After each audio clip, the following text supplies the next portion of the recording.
朋友们呐，大家好啊！你们见过这么大的蜗牛吗？今天呢，小马自驾游来到海边城市了，带你们欣赏一下海边的风景和海边的艺术吧。跟随我的行程，咱们一同去欣赏吧。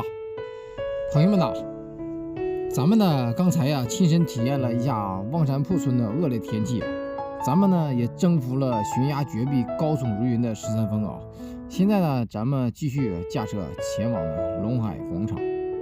这个旅游广场呢，它也是一个非常好的一个旅游打卡地它这里呢，景色优美秀丽而且独特很多朋友们会说它独特到哪里呢？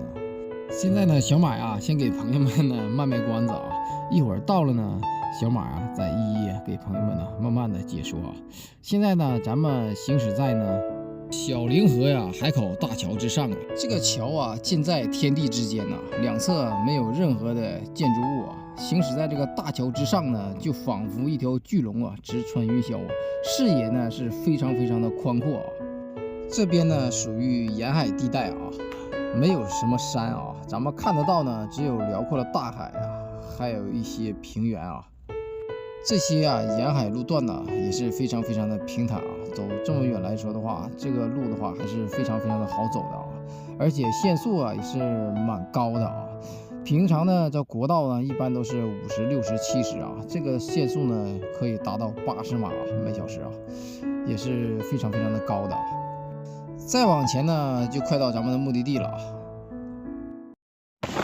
有没有见过这么大的大蜗牛？给朋友欣赏一下看看。现在差不多快到秦皇岛这边了，看看，它这边嘛，应该就是个靠海吧。来，大蜗牛，这么大一个大蜗牛，咱们看这里面是啥玩意儿？这里啥也没有空荡荡的，这小屋子。看。这里边空荡荡的，没有啥东西，就是个装饰的。看看这个是天鹅哎呀，这天鹅造的，你看，天鹅的肉没了，真是骨头了。哎呀，我天，这天鹅混得很惨真贵呀。看看，现在就是在大海边辽阔的大海，这就是大海大海旁边，大海边上的艺术品呢，已经建多年了。看，现在都换这样了。咱们下去感受一下子大海。大海一年四季是永不结冰的，但是这个边缘呢，冬天呢也会冻结的咱们呢现在就上塔欣赏一下现在咱们已经到达这个塔顶了，从这个塔往下瞭望还是非常的惊险的看一下这个侧面的悬崖绝壁都是砾陡石崖的然后呢，最下方呢可以看到有几个美女在这个位置嬉戏玩耍，对着自拍杆还是玩的是不亦乐乎现在呢，小马就跟朋友们说一下子这个广场。也可以说是旅游打卡地，也可以说是旅游景点到底有什么独特之处？咱们可以瞭望一下咱们前方呢是辽阔无边的大海现在也是波涛汹涌一年四季呢是永不冻结的，这大海是永远是不会冻结的。但是呢，它这个边缘呢，咱们可以看一下看看这个边缘，这个边缘呢虽然说是大海但是它也会冻结的。冻的呢冰块呢是层层叠叠的类似呢山峰所以说呢，它这个现在这个此景只有现在咱们能欣赏得到，所以说这就是它的独特之处等到春暖花开的时候呢，这个景色是欣赏不到的咱们呢现在在攀登另一个高塔，欣赏另一番景色。这个塔照那个白鹤楼小多了，根本没法比。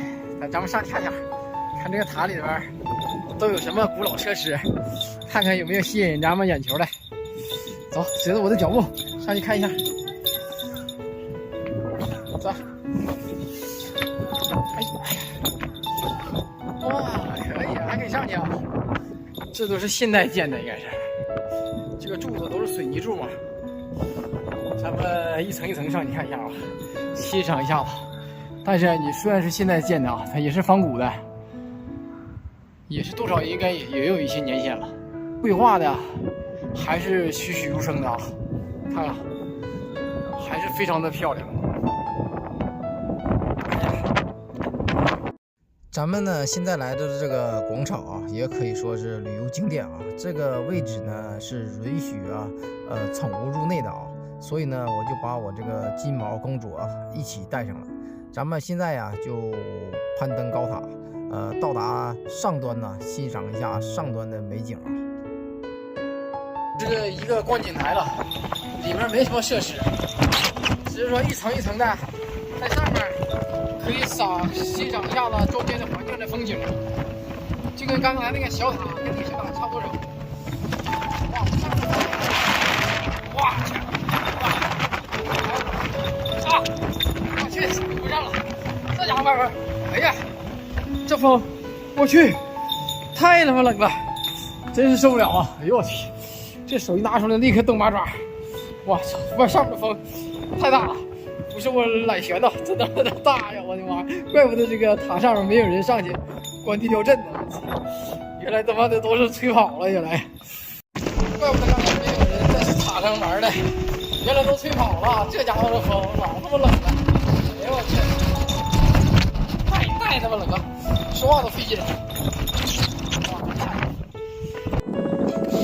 这个塔上面风太大了，真是受不了。如果天气好啊，在上面欣赏一下周边的美景还是挺好的。但是今天不行，今天不适合在上面赏景，太冷了。下去的话暖和一点点。哎，这底下稍微来说的话，这底下就好多了。好了，朋友们，今天呢就分享到这儿。下一站呢，葫芦古镇。